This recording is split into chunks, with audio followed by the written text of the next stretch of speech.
Good evening and welcome to this this webinar on how European countries have responded to the corona pandemic and why their legislative approaches have been so different. My name is Siri Gloppen. I am the director of Law Transform, the CMI University of Bergen Center on Law and Social Transformation, which is hosting this webinar together with the Rafto Foundation and Bergen Global.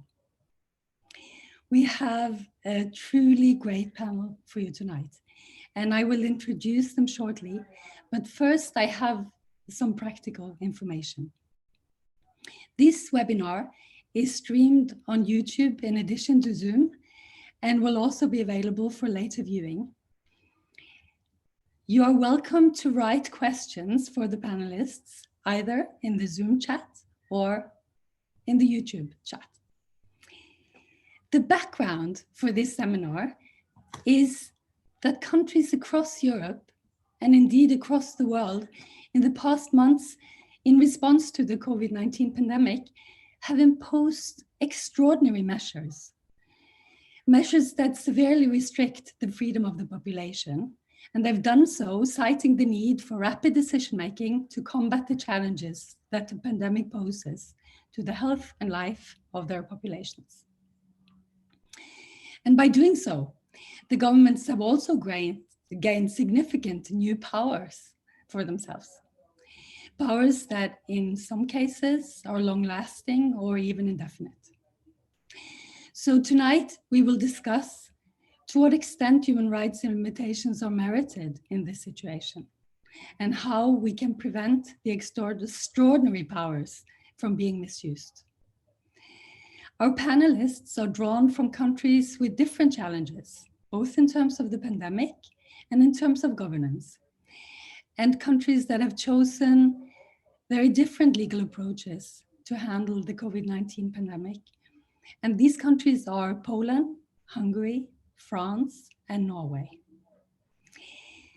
The first panelist will be well known to many of you.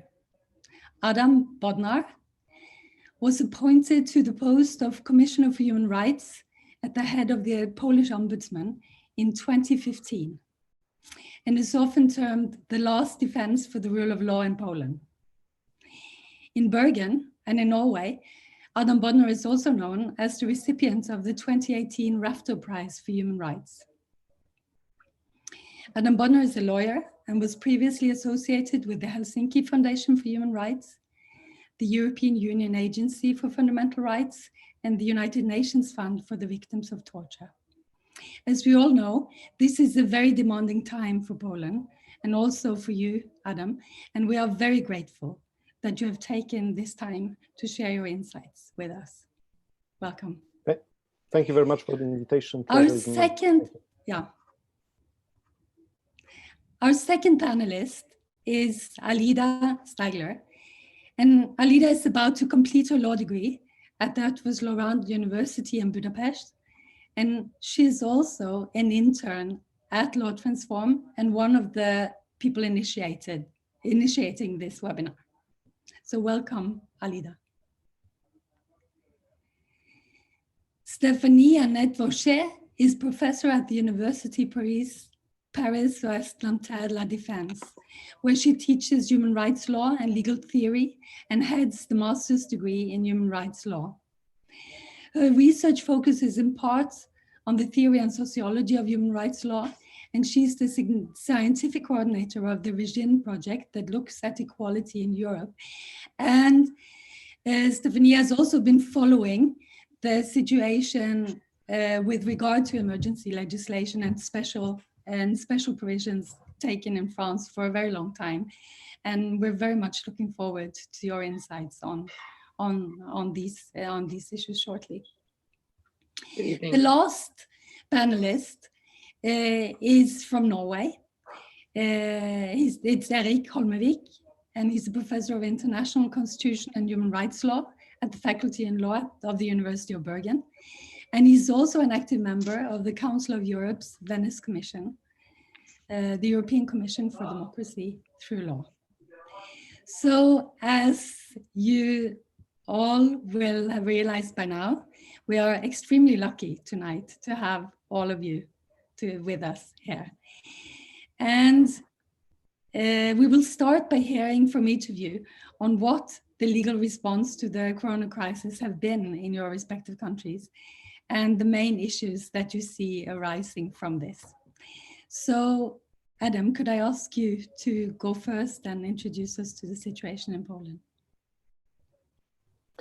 Okay, thank you very much for inviting me to this seminar. It's really a great pleasure always to come back virtually to Bergen, to Rafta Foundation, to Law Transform Center and the University of Bergen. So thank you very much for having me with you. I would say that the Polish situation is quite complicated because before I should present something what I would name like a background. You know well that we have this serious problem with the rule of law for years already. Even today is a very symbolic date because the first president of the Supreme Court that has been defended so strongly by people, also by the Rafta Foundation. So Iwer Orsztewik is very much engaged into the process of supporting Polish civil society. Today was the last day of her term as the president of the Supreme Court. And quite immediately, just today, President of Poland has nominated acting president of the Supreme Court, who is a person very strongly connected with the ruling camp. So that is the first issue. Second, we are waiting for the presidential elections. And the date of presidential elections is due on 10th of May this year. And unfortunately, the government tried and is trying basically to take the advantage of the current pandemic situation in order to have a better situation in presidential elections. So the major candidate is the current president, Mr. Andrzej Duda, and because he's the only one who may present himself as this kind of a fighter against pandemic, together with the Minister of Health, with the Prime Minister, he has quite good rankings in polls. Moreover, other candidates cannot compete with him. So by virtue of the constitution, what should happen naturally is that Polish government should introduce so-called extraordinary state, like the emergency state. We have a provision in the constitution that allows this. It would be named that it is the state of the natural catastrophe because of this massive infection with the infectious disease. But the government didn't want to do it because if the government would declare the emergency state, it would mean that presidential elections are going to be postponed. So they didn't do it, and the government just tried to do everything what is possible in order to restrict freedoms, social distancing, restrictions in shops, restrictions in public places, restrictions on freedom of assembly, even on freedom of to exercise religion, just with use of the normal legislation and different ordinary ordinances, so like executive ordinances. And of course, it creates a lot of problems from the point of view of rule of law, to what extent you can be penalized on the basis of some on the legislation or on the basis of executive ordinances that do not have a proper constitutional, let's say, support. But the most important point we are having right now is something, I cannot even, just describe properly, because it seems that Mr. Kaczyński, who is like this real leader of the country, has declared that he really wants to have those presidential elections despite health and life concerns. So at certain point, the political decision has been made that Polish presidential elections would be all postal elections, which means that only will be able to make votes via post offices. And interestingly, the new law on this has been introduced 3 weeks ago by the lower chamber of parliament.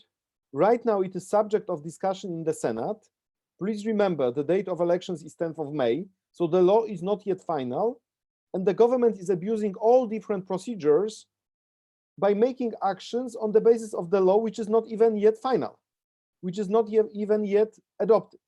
So you can imagine what kind of problems it creates from the point of view of rule of law, my daily work, interventions, and so on. Like, for example, yesterday I submitted a case to the administrative court saying that decision of the prime minister to print election cards, so those election voting cards, is basically contrary to the law because there is no legal ground for this. So he cannot order printing of election cards without having a legal basis for this. But that is what is happening. So abuse of all different procedures in order to get to the political idea, which is organization of elections in 10th of May, selection of President Duda for another term, and securing continuation of those illiberal reforms in Poland, because it is what is at stake. Continuation of this illiberal road towards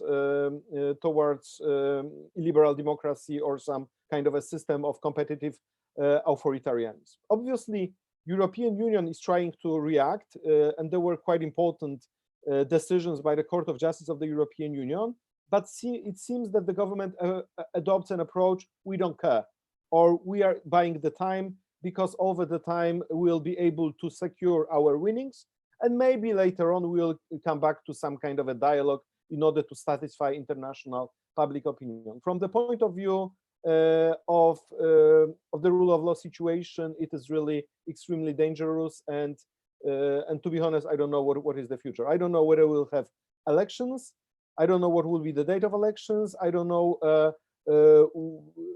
whether we'll really continue with this path towards illiberal democracy. So simply to conclude, this emergency situation is used just for political purposes, and treating pandemic is not the most important political objective. Of course, government adopts a lot of different laws concerning this, but it seems that this primary political objective is securing winning in presidential elections and continuation of this illiberal road.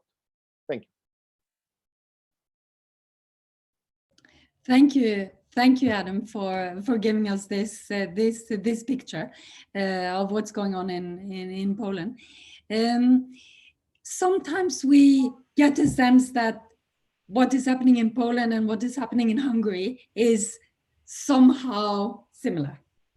So what I would like to do now is to give the word to you, Alida, to give a sense of what do we see in Hungary. Is it similar to what we're seeing in Poland, or are there differences, and what are the differences? First of all, thank you for the opportunity. It's a real pleasure. But I think there are many things similar in these two countries, but there is actually a main difference, and that is that on the 11th of March, our government, some say unconstitutionally, but they did indeed declare a state of danger. And during this state of danger, to fight the coronavirus, several governmental decrees are passed on a daily basis. Some include measures that were seen in other countries as well, for example, on the restriction of social contacts. But some other measures are not seen in most countries, and also the proportionality and the connection to the containment of the pandemic is also harder to find in these. For instance, the rights of the local governments have been attacked multiple times. The budgets of the political parties have been cut in half. Military officials have been sent to more than 180 strategically important institutions, to the streets, to the hospitals. Also, hospital beds are being emptied to prepare us for a worst case scenario. And during the daily news conferences, they keep us updated about the measures and the procedures they started or initiated because someone went against their coronavirus measures, or because they committed one of the new coronavirus related crimes, like they spread false news. And I think among other things, it is really problematic because while restrictions are needed, put all together on this level, they are able to centralize the power in the government's hand, and also restrict the power of the media, the power of the opposition, the people, the power of the local government. So I think some people might ask, okay, but what does your constitution have to say about that? Or what does the law say? Well, our constitution regulates 6 different special legal orders, and one of them is this state of danger that can be invoked when there's a natural disaster or industrial accident. But unfortunately, the provisions on this state of danger, they are very vague and they are very unclear. And also they do not have the essential guarantees that some of the other legal measures, special legal orders actually provide for. But during the state of danger, it is the government who declares a state of danger, and it is also the government just by itself who decides when to terminate it. And during these times, fundamental rights and the exercise of them, except for the non-derogatable ones, they can be suspended or restricted beyond the normal extent. Also, during the state of danger, the government can adopt decrees that suspend the application of certain laws, derogate from them, or they can adopt other extraordinary measures. But these decrees normally should only stay in force for 15 days unless the National Assembly authorizes the government to keep them in force. But after that, there is no end date, not for these newly validated governmental decrees, not for the whole duration of the state of danger. Also, there is no mandatory revision time. And actually, this is where our coronavirus law comes into question. It was passed on the 30th of March, and I think many of you may have heard about it before because it caused quite an uproar, and with reason, I might add. And not to elaborate now on the process of its adoption and the few days of utter unconstitutionality it caused, just to focus on its content. Basically, according to this new coronavirus law, the government now can enact any kind of decrees. Before, they had to be specifically allowed for in the law on disaster management. But now the only criteria is that they somehow have to be related to this pandemic.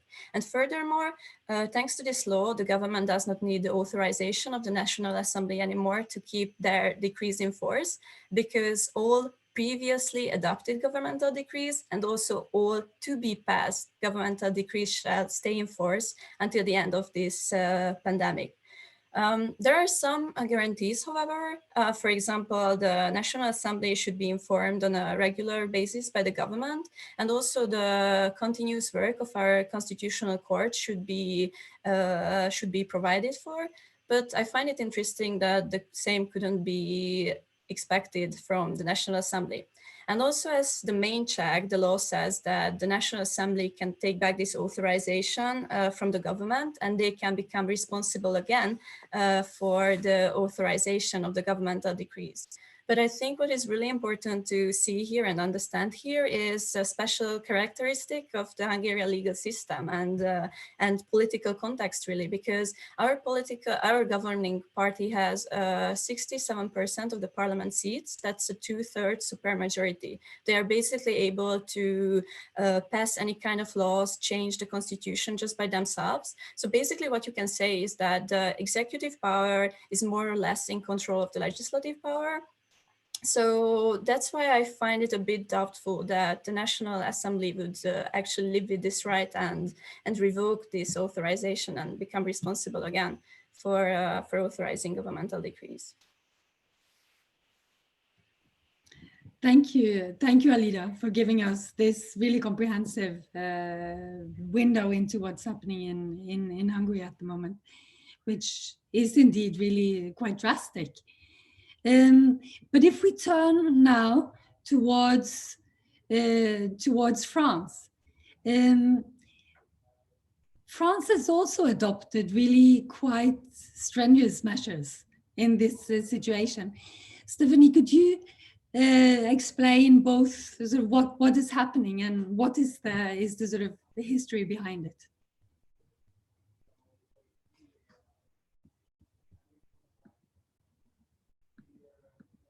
I think you have to unmute your microphone. Sorry. Thank you. I was saying thanks for the invitation. It's great to be here. I've learned already so much. So I'll try to give you a little overview on what the situation in France is. So when the sanitary crisis first started, the government started using exceptional legislative provisions that already existed in the codes and that were crafted in case of sanitary emergencies. These exceptional powers, or powers linked to a situation of sanitary emergency, were already quite strong in that they gave a lot of leeway to the executive branch to take a host of measures, only with the sort of minimal requirement that they be tailored to the protection of the health of the population. So for instance, the Ministry of Health already could take very restrictive measures such as quarantine measures for individuals who are tested positive to a particular illness. And this is how the government operated until a little after the middle of the month of March 2020. But then the government convinced the parliament to pass an act that created a new kind of state of emergency, which is called the sanitary state of emergency. It's a law of March 23rd, 2020. And this further increases the powers of the executive branch. And they can now take a very, very wide range of measures, including limitations on freedom of movement, including the measure that we're still under, which is the prohibition for individuals to exit their homes, except for strictly necessary errands. They can place people in quarantines, they can shut down retail, bars, etc., price control measures. And additionally, there was a system of sanctions that were created of criminalization for all those who do not respect the restrictions and prohibitions that were decided.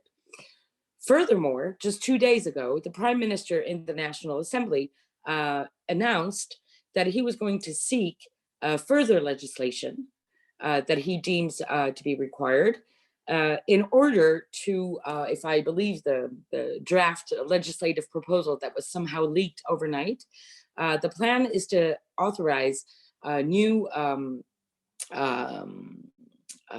treatment of information of personal health data.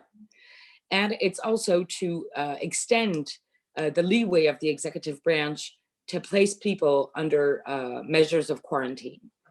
Now, this is the general overview of on what sort of legal grounds the government has been acting so far. The one thing that I would add to this general overview is that the fact that the government has decided to create ex nihilo, a new sanitary state of emergency, has immediately raised the concern of a number of human rights organizations and networks, because it needs to be recalled, and we've heard already from Poland and Hungary that of course context and political context is extremely important in the ways in which we understand these regimes.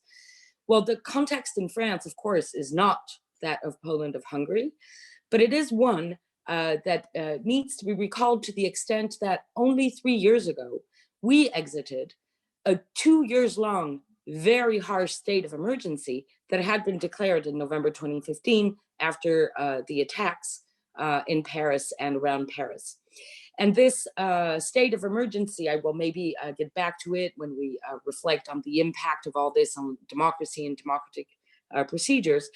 But this 2 year long state of emergency has really raised the concern that somehow emergency regimes are increasingly becoming the new normal when governments are faced with a variety of difficulties. And this is not to downplay the importance of the difficulty that we're facing now, but it is striking that although, and this is why I really wanted to insist that already in the legislation, there were important legislative provisions that allowed the Ministry of Health to take a wide range of measures already. Well, I find it striking that the government deemed immediately that this was not necessary and that there was a need for a new state of emergency, thus, begging the question of the normalization of these modes of government. Thank you. Thank you so much, Stephanie. I think this is really super interesting to see sort of both how different the legal approaches are, but also how intimately it's linked to the prior political situation and the needs of the government at a certain time. I will just then give the word to you, Eirik, to update everyone on the Norwegian approach and situation. Yeah, so then we go to a completely different legal and political context again. Norway is a country in which the legal system does not know the concept of state of emergency or curfew. They are simply unknown. And we also rely on existing legislation in the Infection Protection Act from 1994, which provides the Norwegian government with sweeping powers, both to impose quarantines, that has been done, and to impose severe restrictions on gatherings and travels, and also the closing of schools, airports, and private businesses. All this has been done. But these are much less severe restrictions than what we see in France and Spain and Italy. Since in Norway we can move freely outside, and gatherings are limited to 5 persons. And now we see a gradual lifting of the restrictions. And this week the schools opened for the youngest children. Now, all these restrictions in Norway are also subject to criminal sanctions, and there has been imposed a number of fines for violations.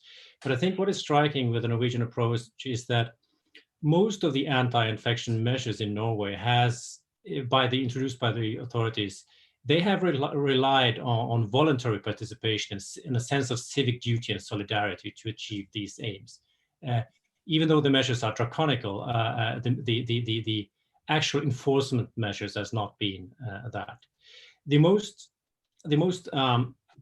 controversial issue in Norway as to legislation and the legal measures has been the introduction of a special piece of legislation, not to deal with the contamination issues, but with the economic and administrative consequences of the contamination issues. And this is the so-called Coronavirus Act that was passed by the Norwegian Parliament in a very rushed manner. And this act basically allows the government to legislate by decree. And the interesting thing here is the process in which this piece of legislation was passed. Initially, the government proposed to grant itself unlimited legislative power for 1 year with very few restrictions, basically a blanket law that allowed the government to legislate. And this was also approved by the opposition parties through secret negotiations. There was no discussion in the public about this. And they agreed to limit the law to 1 year. And then this process was introduced to the general public, and there was an uproar by academic lawyers and also civil society organizations. The interesting thing there is the reaction by the political parties and the government. They immediately allowed for a mini hearing, an expert review of this piece of legislation. They invited 5 law professors. I was one of them, the Bar Association, the Judges Association, and the National Institution for Human Rights. And we were given, well, basically a night, the whole night and a bit of the morning to provide comments. And we were all in agreement. The main constitutional problem was the blanket delegation of legislative power, which was clearly not limited to specific fields and situation in the draft law. And this would render it impossible to have any kind of meaningful parliamentary or judicial control of the measures or the laws that were introduced. Also, the duration, 6 months, was quite excessive, and there were also some practical issues with the safeguards introduced. So, and then the following day, a special parliamentary committee proposed very important amendments to the draft law. So the scope was limited to specific laws that the government was allowed to amend through decrees. The draft law, the law now also specifies that the government can only legislate by decree when the ordinary means of legislation through the parliament is not possible due to time concerns. They also hold mini hearings, express hearings for most of the decrees with relevant stakeholders. And the scope, the time frame is limited to 1 month. So it has been enforced for 1 month, and it was recently renewed for another month. And there's also, and this was also in the original draft, a minority veto power, so that 1/3 of the members of parliament can actually block any decree imposed by or suggested by the government. And this can also be done by emails due to the sanitary restrictions. So, and this is now passed. They passed a number of decrees. They're usually useful and necessary amendments to the existing legislations to meet the economic problems due to these containment measures. So in the end, I think in Norway, this was a good democratic exercise. The government proved reasonable. They listened to criticism, and they amended a proposal that would provide blanket powers to the government. And in the end, this has resulted in Parliament taking back control, which was a good thing. Thank you, Erik. This really provides quite a contrast for example, the situation in France, but also we see how different the four countries are responding, and of course this is only part of the variation that we see in Europe and globally on these issues. But you've already touched on this, but would any of you like to give any more reflections on why the legal responses are so different? Is it only about the context, the political context, or is it also about legal traditions, political systems?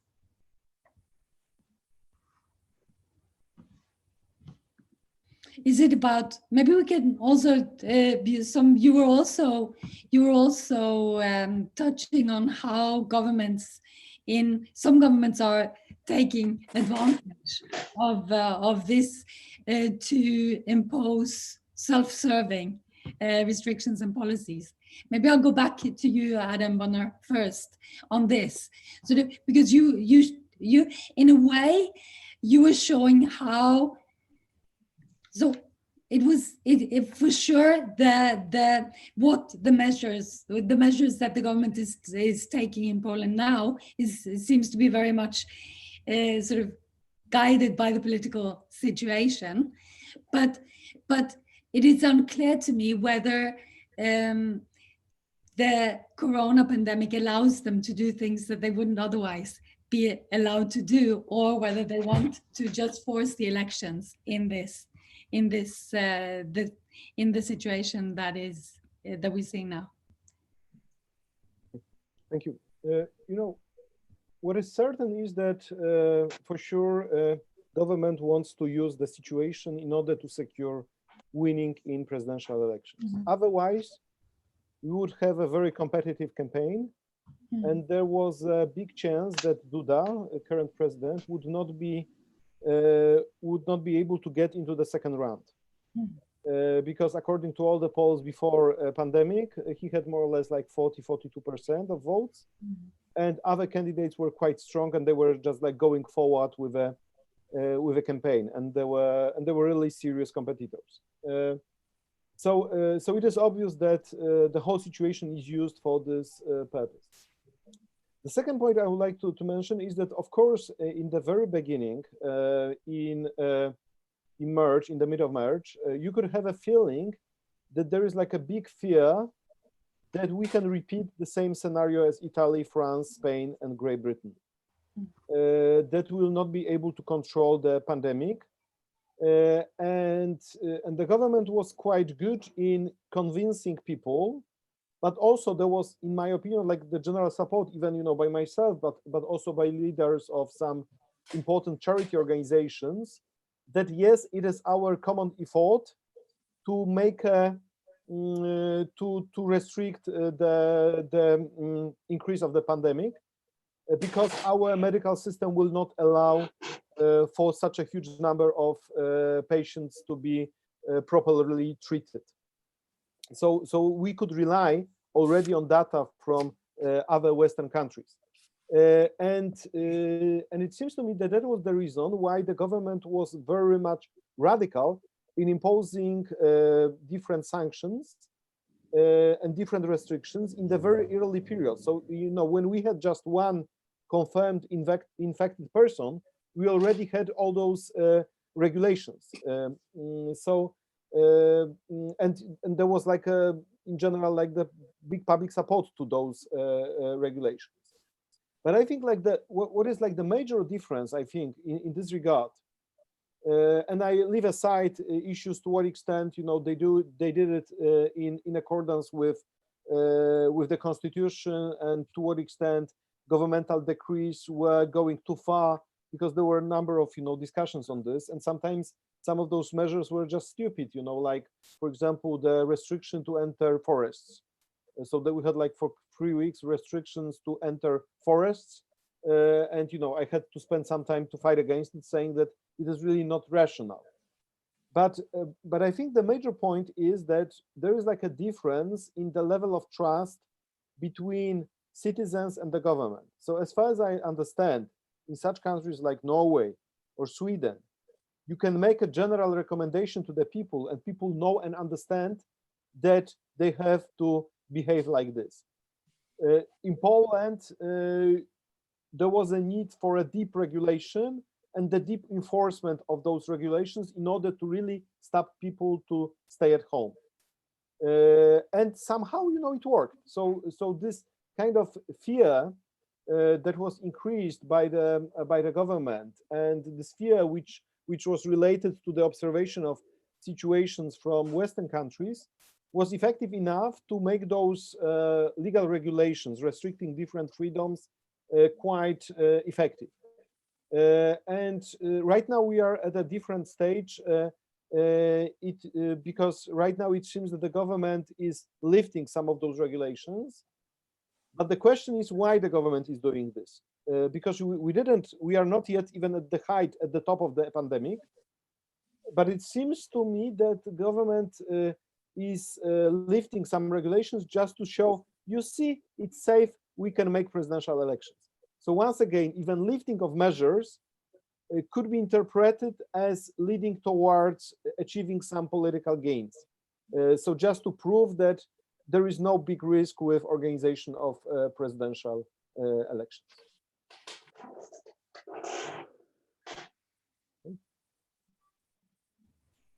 Very interesting. Thank you, Adam. Thank you. I would like to give the word to you, Stephanie, to what you see in terms of similarities and differences. Yeah, well, it's a very interesting question to try to see. It's not easy whether governments are using this situation for self-serving purposes. Just like in Norway, except we didn't have the debate nor the parliament striking back. We also have in the act of the sanitary state of emergency a sort of vast delegation of legislative power to the government. So a number of domains are listed, but they're very, very wide. And so the government has been authorized to legislate by decree in all these domains. What we have seen over the past month is a very massive use of this power by the government. They have passed legislation by decree, at least in the number of 35 or 40 pieces of legislation. And many of them, in fact, most of them, are not narrowly tailored or not tailored at all towards sanitary means. They're really tailored at salvaging the economy on the one hand, and adapting all sorts of legal procedures to the situation of emergency, but including very, arcane decisions like, rules of decision-making in shared property buildings, right? So you have a number of deadlines that of course need to be adapted, but this is, legislation has been written on this. The concern of many lawyers and academics and human rights organizations is that, of course, in the vast quantity of legislation that has been passed, many provisions are not really necessary or justified by the crisis. And of course, there's the suspicion that here the government is using these vehicles and these extraordinary powers to pass legislation that is in their interest, unrelated to the sanitary crisis, and that will last after the crisis is over. So I'll just take two examples. Wide concern in the field of fair trial standards. The government has decided that a number of requirements of the fair trial are to be lifted. So, for example, the collegial nature of a number of judicial decisions, or the possibility of speeding or expediting a number of procedures by getting rid of, previously required steps where parties meet, etc. All of this has been quite dramatically skimmed, and a number of legal actors and lawyers insist that many of these reforms are not really necessary in face of the sanitary crisis. So, for example, questioning collegiality when you have a number of technological means to overcome the fact that, of course, courthouses are not going to operate as usual. And this sort of rings a bell of concern for a number of actors. Another example is the field of social law and employment legislation. The government in these legislation by decree has lifted a number of very core provisions of employment law. For example, the weekly limit on working hours, or the ways in which employers may impose periods of vacation to their employee, right? So of course now a number of employers have been allowed to tell their employees that in this moment where they're not at work, well, this is vacation period, right? And there are more generally a number of rules and procedures on the necessary consultations of trade unions and employers. All parties involved in employment law have been lifted, and again, very much skimmed. So here again is an example of legislation that has been passed very hastily in extraordinary circumstances, because again, this is legislating by decree, and there is a concern in a number of segments of civil society that this is not tailored to the sanitary crisis, or not strictly tailored to the sanitary crisis, whereas emergency powers should be always narrowly tailored to particular ends. And there's also concern that this may last because it will end up, if it wasn't ab initio the case, self-serving governmental interests.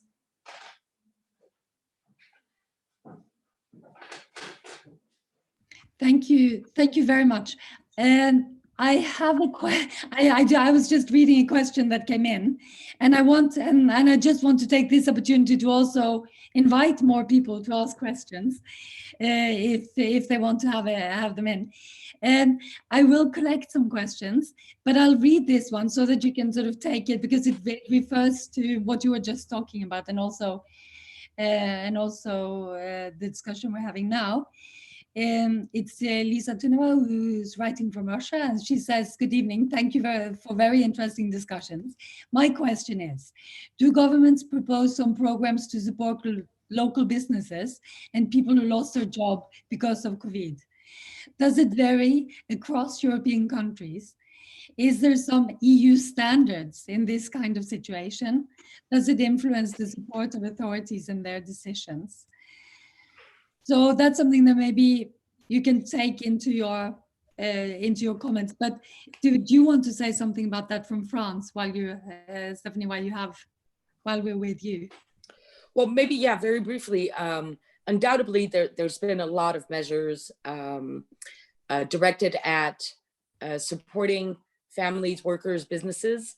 For example, a huge and an unprecedented number of people have been placed in a mechanism that we call partial unemployment, meaning that people who are now only working, for example, 20% of the time because there is just less work to do, are being compensated by unemployment benefits, although they remain employed, right? So it's not their employer who covers the cost of their salary, but a sort of the unemployment funds.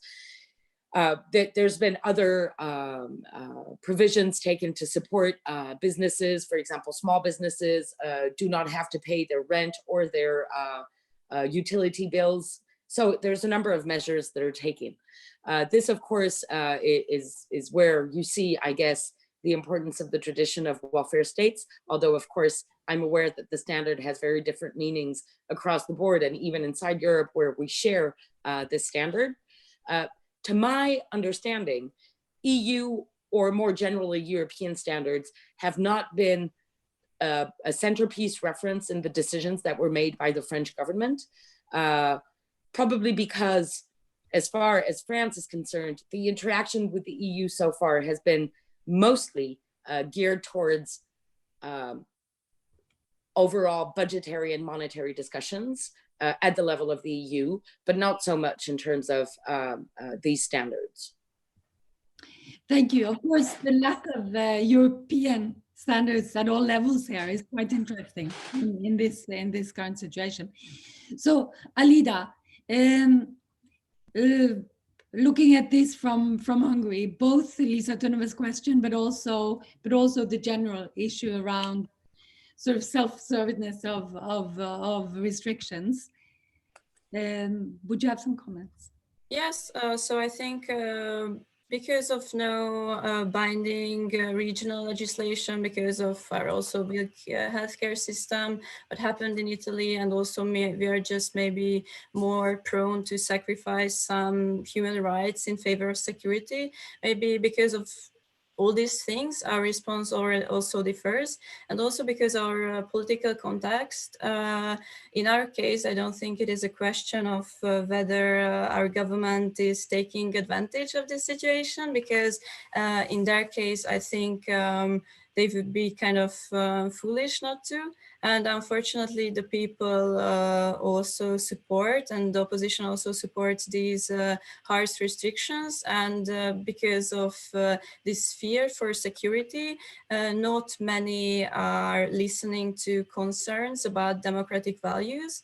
So I think that's why it would be important in Hungary that those who can, they stand up against any kind of unconstitutionality they see, and, for example, start a procedure of our constitutional court. For example, 1/5 of the parliament members or the ombudsman could start its procedure. And I think it's really important, because if it does not happen, I think we might face what happened after 2015, after the mass immigration. They passed the state of danger then as well, and it's in force ever since. So, yes. And also, I think the responses seem unnecessary, because I think when you restrict human rights, what you should look at is, are they proportional? Are they really related to this pandemic? Is there maybe a measure that could achieve the same results, but with less intrusion? And also, I think the answers or the measures taken should really fit into the country's legal system. So, for instance, in our case, it should have started with the constitution. It should have been more clear. It should have been the one that put down the basic guidelines and guarantees. For example, I think it was acceptable that it is the government who declares a state of danger, but afterwards to keep it in force and to terminate it, I think it would have been great if this responsibility could have been shared with the National Assembly. And also, I think in our case, the coronavirus law shouldn't really have happened, and we should have just really tried to enforce that the National Assembly keeps up its continuous operation no matter what. And I think Stephanie already mentioned it, but I think what is really important to see here is that we are talking about states of emergencies or special legal orders, because they should be temporary. Their function should be to get us back to the normal legal system, and these extra powers or these restrictions, they cannot become the new normals. So I think it is more important than ever during these times that you have controls and you have effective controls. And even if it takes up some of the effectiveness of the government, or if it takes up some of their time, we have to make them accountable for what they are doing during these times. Yes. So thank you, Alida. I think that's you really have a lot of very, very important points. Also to sort of the broader dangers to democracy of what we're seeing now. I have another question that I think you should just take into consideration, which There are a couple actually, so I'll just read them. And if anyone else have questions now, you should just read them, because our time is short, and we'll just give one more round to everyone. So Ivar Astavik is writing, the presence of a virus is an especially dangerous occasion for imposing a state of emergency, it seems. The virus won't go away and may at any time mutate into a killer strain that allows for exponential growth. We won't know until after the growth explosion has taken hold and the disease has developed how dangerous it is. Does not this introduce a permanent threat to democratic rule of law? How can we place meaningful conditionalities on emergency measures when faced with this kind of threat? Only knowable after it's too late to stop it. So that's Eva's question. And Corentin says, what is the government's attitude to Parliament? More broadly, what role does Parliament play during this period? Which you already commented on, Alida, and also different panelists. So I think these questions both go to the sort of how the legal response to COVID poses both long-term dangers for democracy, but also maybe some opportunities, which I think we also need to think about. But also say, if you could say something about this, in which ways and what would be sort of the best way forward. And you have a few minutes each. And since Eric has spoken less than the rest up to now, I'll let you go first, and then we'll take a round with everyone. Well, what is striking actually for me is that if you consider the measures taken by European states, they're not that different.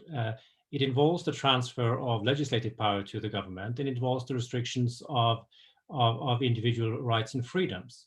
And they're actually quite similar. I mean, if you read the Norwegian Infectious Diseases Act, it's draconic. The governments can impose very severe measures, and they can even derogate from this act by themselves without even asking Parliament. But they don't. And that's the interesting thing about the long-term effect of this emergency legislation, is that it will, in my view, very much depend on the national political context, and also the adherence to what we may call informal norms that protects or safeguards democratic values and the rule of law.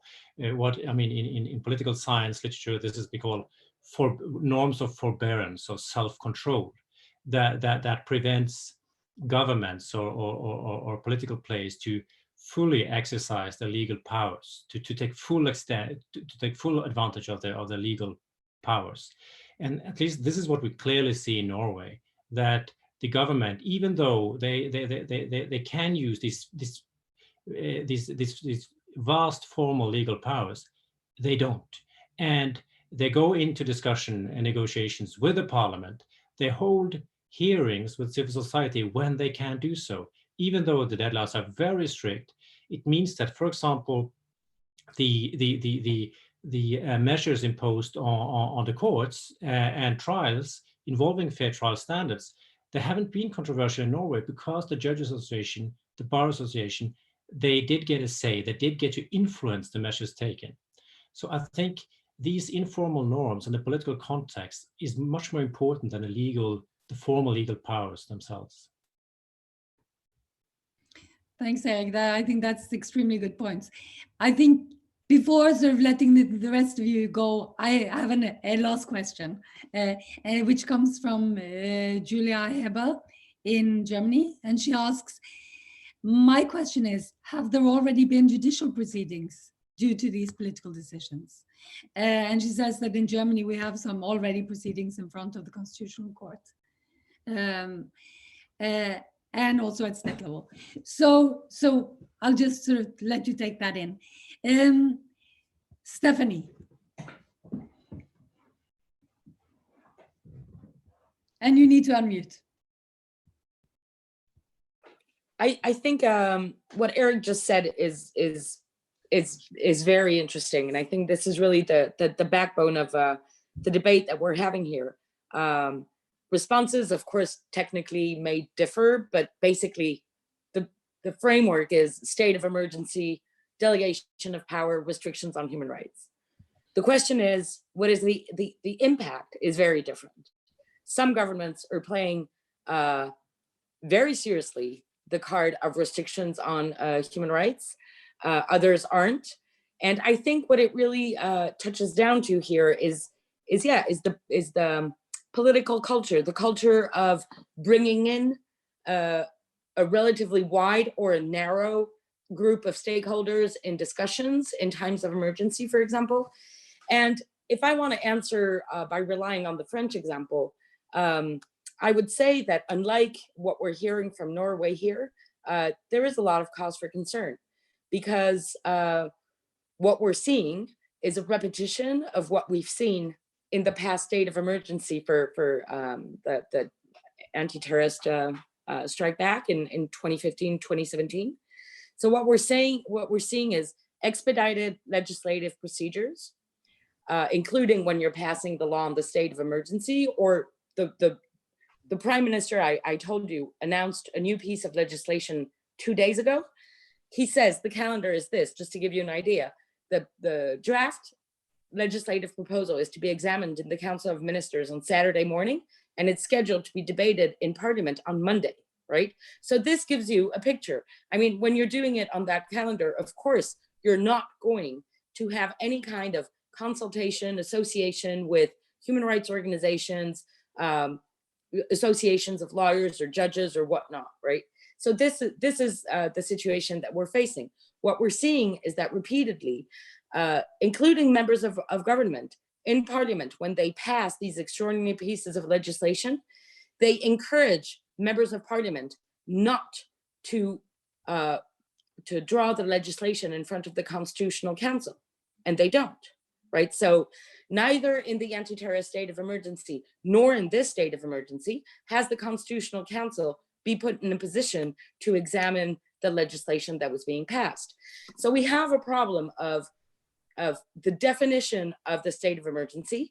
I have heard some members of government publicly making the statement that a state of emergency is all the power for the executive. That is not the definition of a state of emergency. So we really have a problem of including balances and counterpowers. I will end by saying we have another problem that was revealed in a very crude light in the last state of emergency, and that I fear will be revealed again in this one, is the revelation of severe weaknesses in the forms of judicial review that we have. And I'm talking here especially of administrative courts, because in France we have all administrative measures taken by the government are to be challenged in front of administrative courts that, interestingly, sociologically, are from the same recruitment pools as governmental elites. And what we're seeing is that the state of emergency measures are not very convincingly subjected to strong standards of review by these administrative courts. And I can say more on this, but I'll just end with one question for everyone, because I think it's a very important question for lawyers and human rights lawyers. We're all very familiar with the standard of proportionality. We say, measures have to be proportional. And I know, and I just said, a country like France has weaknesses structural to the judicial review. But I'm also wondering whether proportionality is a very useful tool in face of a world pandemic. I mean, what can be not proportionate in face of such a risk? And it's a question that I've been thinking about. And if anyone has views, I'd be glad to hear them.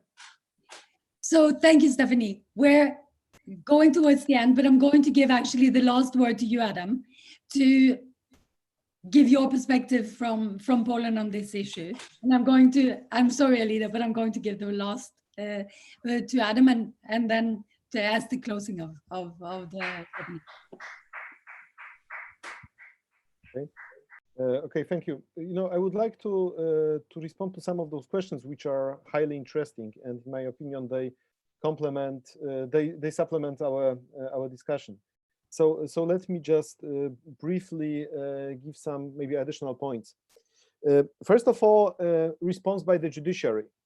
Please note there was a very important judgment by the Czech Constitutional Court. So the Czech Constitutional Court has assessed the restrictions on liberty and has found that some of them were basically going too far.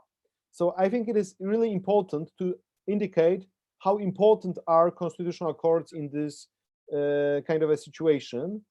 In Poland, you know, I didn't even have a thinking about this because one of the aspects of this rule of law attack is the total political subordination of the Constitutional Court. So there is no reason basically to go to the Constitutional Court. So I can only envy my Czech colleagues that they could rely on the Constitutional Court in this. So that's the first point. The second point is there was this question concerning different measures to support employees, entrepreneurs, employers, and so on. And Poland was also one of those countries that introduced those measures. But the difference is most probably between Poland and France and United Kingdom and so on is that we are poor country. So we do not have sufficient money in our budget to support everybody we would like to.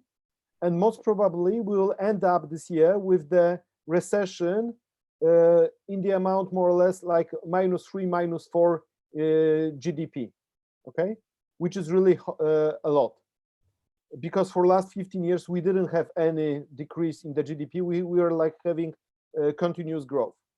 And why is it important? Because it would mean that Poland will lose and the ruling party will lose something what I could name like the economic stability for the people.